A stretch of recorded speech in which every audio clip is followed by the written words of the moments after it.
Hello दोस्तों, बात करते हैं आईडीबीआई बैंक लिमिटेड स्टॉक की एंड पिछले दिनों काफ़ी दबाव में रहा है। अभी भी अगर मंडे की बात करें तो 1.5% के आसपास डाउन रहा हमारा स्टॉक और 9 मिलियन का वॉल्यूम ट्रेड हुआ है। 52% यानी आधा हो चुका है हमारा स्टॉक अपने 52 वीक हाई से। ₹56 का ऑलमोस्ट 52 वीक हाई था हमारा एंड वहाँ से ये डायरेक्टली ₹26.85 के आसपास आकर रुका हुआ है अभी। बहुत सारी नेगेटिव न्यूज़ आ रही हैं हमारे आईडीबीआई बैंक लिमिटेड स्टॉक के बारे में, कहाँ जाकर रुकेगा? क्या ये बाइंग पॉइंट है? क्या ये सेलिंग पॉइंट है? इससे ज़्यादा लॉस होगा क्या? इन्हीं सारे क्वेश्चंस के बारे में हम बात करेंगे। आईडीबीआई बैंक एक ऐसा बैंक हो चुका है इस टाइम पे कि अगर आप इसके बारे में बात करते हो, तो आप एकदम डेंजरस ज़ोन में हो कि अगर आपने कुछ कहा और आपका कहा गलत हो गया, तो उस टाइम पे प्रॉब्लम है। अगर आपने कहा कुछ और वो नहीं हुआ, तो भी प्रॉब्लम है। तो हर तरह से मतलब और इस समय पर आईडीबीआई बैंक में कुछ कुछ भी चार्ट को देखकर बोलो, न्यूज़ को देखकर बोलो, ऑपरेटर्स ने बैंक की हालत ऐसी कर रखी है कि आप इसके बारे में पॉजिटिव कुछ नहीं सोच सकते, है ना? आपको अगर शॉर्ट टर्म में पॉजिटिव सोचना है तो आईडीबीआई बैंक शॉर्ट टर्म में पॉजिटिव कुछ नहीं होने वाला है। इसमें अगर आप लॉन्ग टर्म के लिए हो तो लॉन्ग टर्म के लिए पॉजिटिव हो सकता है, उसके बारे में बात करेंगे। शॉर्ट टर्म में कुछ भी पॉजिटिव नहीं होने वाला। ऑपरेटर्स ने इतना खराब कर दिया हमारा बैंक। आईडीबीआई बैंक जब ₹55 ₹40 के आसपास इन्वेस्टेड था, इन्वेस्ट किया आपने और उसके बाद भी 26 पे आकर रुका हुआ। ₹42 ₹45 के आसपास लोगों ने इन्वेस्ट किया है, ₹26 के आसपास रुका हुआ है आकर। तो लॉस बुक करें, क्या नहीं करें समझ में नहीं आ रहा है अभी। ऐसी स्थिति में आईडीबीआई बैंक के ऊपर कोई बात भी नहीं करना चाहता है। ओवरऑल अगर हम मार्केट की बात करें और टेलीविज़न की बात करें, वहाँ पर आप सवाल पूछो तो एक कह देना कि आसान होता है कि यार आप लॉस बुक करके निकल जाओ। बट जिसका आधा पैसा निकल रहा हो, उसमें आधी कैपिटल जा रही हो, उसको पता होता है कि किस हिसाब से कितना उसने टाइम वेस्ट किया है इसमें एंड उसके ऊपर भी अगर आधी कैपिटल चली जाएगी तो क्या होगा? तो हम थोड़ा-सा प्रैक्टिकल होके बात करेंगे कि आईडीबीआई बैंक में आगे क्या करना है आपको और कितना क्या मुझे लगता है कि आईडीबीआई बैंक में रुकना ठीक होगा या नहीं? तो इन्हीं सब चीज़ों के बारे में बात करेंगे। तो चैनल पे नए हो तो प्लीज़ चैनल को सब्सक्राइब कर दो and hit the bell icon so that you will get the notification on time.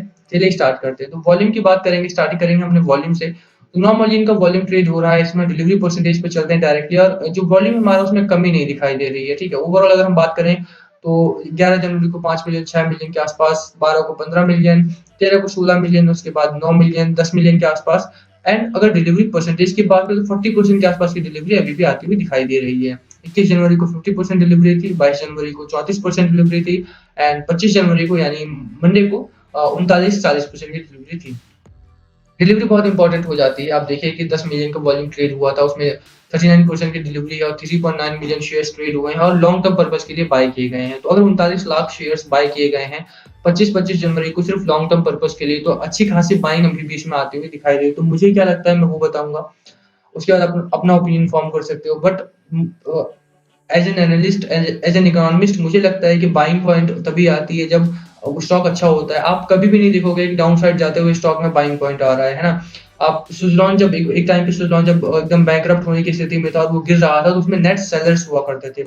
रुचि सोया के बारे में जब सेबी ने उसे एएसएम लिस्ट में डाला, तो वहाँ पे नेट सेलर्स दिखाई दिए। जब 1500 के लेवल से वो नीचे गिरा, तो नेट सेलर्स थे, उसमें कोई बायर नहीं था।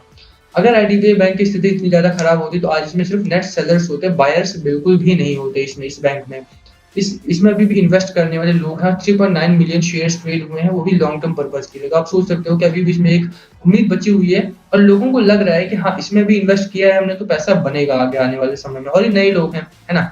आपने पहले बाय कर रखा है, पहले बाय कर रखा है, बट और जो 3.9 मिलियन शेयर्स ट्रेड हुए हैं, ये नए लोग हैं, इन्हें नहीं पता। इन्होंने एनालाइज़ किया बैंक को, उसके फाइनेंशियल्स देखे।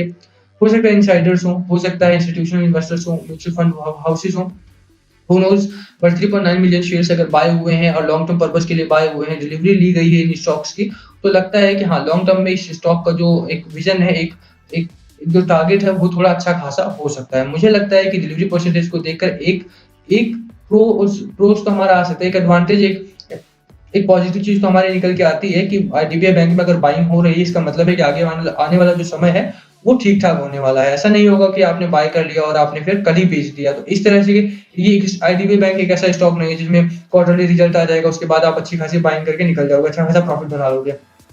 डाउनवर्ड ट्रेंडिंग स्टॉक है, हमें कोई अंधा भी इस चार्ट को देख के बोल सकता है कि इसमें बाइंग नहीं करनी है। तो अगर कुछ लोग बाय कर रहे हैं, तो इसका मतलब है कि उन्हें आगे आने वाले कुछ खबरें पता है, कुछ चीज़ें पता है उन्हें इस बैंक के बारे में और इस बैंक का एक आप ब्रांच एक्सपेंशन देखिए, है ना? आप ब्रांच एक्सपेंशन देखकर बोल सकते हैं, फाइनेंशियल स्ट्रेंथ देखकर बोल सकते हैं, सर्विसेज़ देखकर बोल सकते हैं एंड प्रोडक्ट्स देखकर बोल सकते हैं, सब्सिडियरी के रिटर्न्स देखकर बोल सकते हैं। जैसे आईडीबीआई इंटेक भी है हमारा एक, है ना? तो वेरियस सब्सिडरीज हैं आईडीबीआई बैंक लिमिटेड की जो प्रॉफिट मेकिंग है। आईडीबीआई बैंक क्यों गिर रहा है उसके बारे में हमने बात की थी कि गवर्नमेंट 10% स्टेक बेचना चाहती है। एलआईसी ने अभी इसको ऑडिट करवाने के लिए डाल दिया है, लोन बुक ऑडिट हो रहा है। 2017 से ही जब इसका नेट एनपीए बढ़ गया तो उसे आरबीआई ने पीसीए में डाल दिया था, प्रॉम्प्ट करेक्टिव एक्शन लिस्ट में। तो वहां से फिर तभी से हम देखें तो स्टॉक हमारा डाउनवर्ड मूवमेंट में आ गया। तो अब वो समय आ गया है कि आरबीआई ने इसको बोला कि पीसीए से आप निकल जाओ, मतलब प्रॉम्प्ट करेक्टिव एक्शन से आप निकल जाओ। एनपीए जो हमारा वो थोड़ा सा स्टेबलाइज हो गया। एनपीए जो है ना वो बहुत खतरनाक चीज हो जाती है इस समय पर।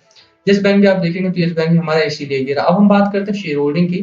तो शेयर होल्डिंग पैटर्न में ग्रीन जोन आते हुए दिखाई देते हैं। प्रमोटर्स की बात करें, प्रमोटर्स ने शेयर होल्डिंग डिक्रीज की है। प्रमोटर्स को शेयर होल्डिंग डिक्रीज करनी पड़ेगी, है ना। ऑब्वियस सी बात है, अगर प्रमोटर शेयर होल्डिंग डिक्रीज नहीं करेंगे अपनी, तो एफआईआई, डीआईआई, म्यूचुअल फंड और रिटेल इन्वेस्टर हम जैसे लोग कहाँ से बाय करेंगे इस स्टॉक को। तो यह जरूरी हो जाता है। तो अगर प्रमोटर्स की बात करें तो प्रमोटर्स ने 3.4% की शेयर होल्डिंग डिक्रीज की है। तो ये एक पॉजिटिव खबर है। प्रमोटर्स के समय पे अगर आप देखें तो 70 टू 75% के आसपास अगर इनकी शेयर होल्डिंग है तो ठीक ठाक मानी जाती है। इनके पास 94% है। तो अभी सारा कंट्रोल इन लोगों ने अपने हाथों में ले रखा है। बात करें एफआईआईस की, तो एफआईआईस के पास 0.34%, 0.3% के आसपास की शेयर होल्डिंग है, वो जो दिसंबर में ही बढ़ाई गई। आप यहाँ पर देखिए तो पहले उनके पास एक भी नहीं था, 0.0% था। Now they have 0.34% in December quarter. तो दिसंबर में उन्होंने 0.34% की शेयर होल्डिंग बढ़ाई है। और दिसंबर से आप देखें तो स्टॉक ऐसा कोई बहुत बड़ी मूव करके नहीं आया है, वो डाउनवर्ड ट्रेंड में ही गया है हमारा स्टॉक। तो एक बात तो है कि अगर हम लॉस में है तो एफआईआई भी लॉस में है। और आईडीबीआई बैंक ने सिर्फ हमारा नुकसान नहीं करा, सभी का नुकसान करा है। तो आप यहाँ पर तो देख ही सकते हैं कि एक जो हमारा एक जो चार्ट बन रहा है वो डाउनवर्ड ट्रेंडिंग में ही बन रहा है। बात करें हम अगर कि म्यूचुअल फंड की, म्यूचुअल फंड से हमने इंक्रीज की है होल्डिंग। उनके पास कुछ भी नहीं था और 0.06% के आसपास की शेयर होल्डिंग इंक्रीज की है। पहले 3 थे म्यूचुअल फंड स्कीम्स, अब 6 स्कीम्स हो गई हैं इसमें। और इंस्टीट्यूशनल इन्वेस्टर्स ने भी अपनी शेयर होल्डिंग इंक्रीज की है। 0.13% था उनके 0.13% था उनके पास, 3.19% कर लिया है उन्होंने। काफी ज्यादा इंक्रीज किया है share holding pattern. Share holding को देखकर लगता है कि पॉजिटिविटी है इसमें। दोबारा बोल रहा हूँ मैं कि मुझे लगता है कि आईडीबीआई बैंक आगे आने वाले समय में अच्छा खासा रिटर्न देगा आपको। डेली एनालाइज करेंगे तो नहीं हो पाएगा, क्योंकि आईडीबीआई बैंक स्ट्रेस्ड बैंक है। आपको मैं न्यूज दिखाता हूँ, ये न्यूज आई है। IDBI bank takes prompt corrective action, all eyes now on quarter 3 result.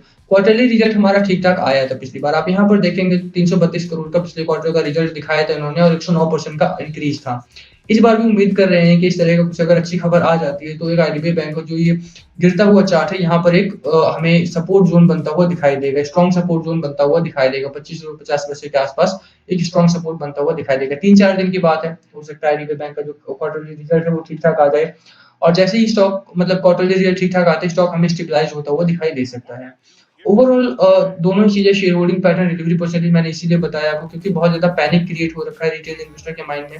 आधी कैपिटल आप लूज कर चुके हैं, आधी और लूज कर देंगे अगर आपने बेच दिया तो। इस स्टॉक से आपका कुछ नहीं निकलेगा फिर तो। होल्ड करना बेस्ट स्ट्रेटेजी है। नया पोजीशन मत बाय करना। इसमें आपके नजर में कोई और बैंक हो, जैसे फेडरल बैंक हो गया, 100 रुपीज टारगेट है उसका। एंड आईडीएफसी फर्स्ट बैंक हो गया, उसका टारगेट 80+ का है। वो वीडियोज भी आप देख सकते हो।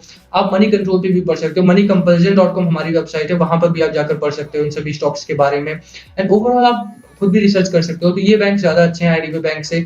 आप फ्रेश पोजीशंस मत लेना, बट हाँ आप बेच के निकलना एक बेवकूफी होगी, बट आपकी मर्जी है, अगर आप चाहो तो निकल सकते हो।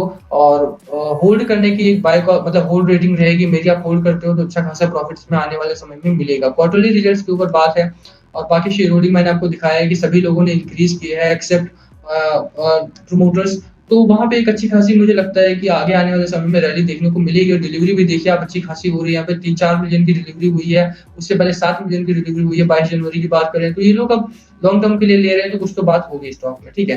तो इसी के हम वीडियो खत्म करेंगे। चार्ट एनालाइज नहीं करेंगे क्योंकि चार्ट नीचे गिरता हुआ है, और नीचे गिरते हुए चार्ट को कितना ही एनालाइज कर लो आप, उसके भी एक स्टॉपेज नहीं लगा सकते जब तक कि क्वार्टरली रिजल्ट्स नहीं आते। और वो अगर अच्छे आते हैं तो अच्छा खासा मोमेंटम इसमें देखने को मिलेगा। एंड बजट एक्सपेक्टेशन भी है हमारी कुछ, अगर वो पूरी होती है तो आईडीबीआई एक अच्छे मोमेंटम में देखने को मिल सकता है। तो उसी के वीडियो खत्म करते हैं। वीडियो पसंद है वीडियो को लाइक करना ना भूलें, चैनल सब्सक्राइब कर लेना, hit the bell icon so that you get the notification on time.